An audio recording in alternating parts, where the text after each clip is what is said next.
sepanjang tidak bertentangan dengan isi daripada undang-undang tentang perlindungan data pribadi, ya, misalnya mengatur tentang ada peraturan Menteri Kesehatan yang mengatur tentang rekamedik yang merupakan sensitive personal data. Ya. Sepanjang tidak bertentangan, ya, dengan cara apapun tidak bertentangan dengan undang-undang perlindungan data pribadi, ya, yang merupakan aturan utama di dalam perlindungan data pribadi, sebetulnya existing law masih bisa berlaku. Tidak semuanya harus merupakan turunan daripada undang-undang perlindungan data pribadi. Misalnya PP 80 tahun 2019 yang terkait dengan e-commerce, ya, mereka kan ada pasal yang mengacu kepada peraturan perundang-undangan. Yang dimaksud dengan peraturan perundang-undangan dalam hal itu bisa berlaku, bisa ditafsirkan juga terhadap undang-undang perlindungan data pribadi yang kemudian diberlakukan. Nah, persoalan baru timbul kalau existing law itu bertentangan, ya, dengan undang-undang perlindungan data pribadi.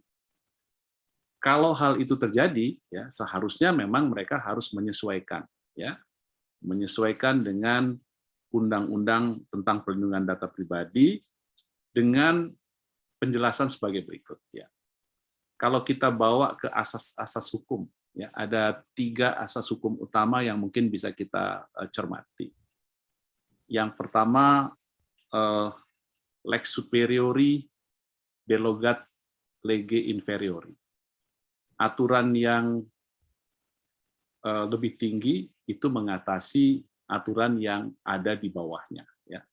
Kalau aturan-aturan yang existing itu levelnya di bawah undang-undang, katakanlah itu, maka ketentuan lex superiori derogat lege inferiori ini berlaku, artinya undang-undang perlindungan data pribadi yang berlaku.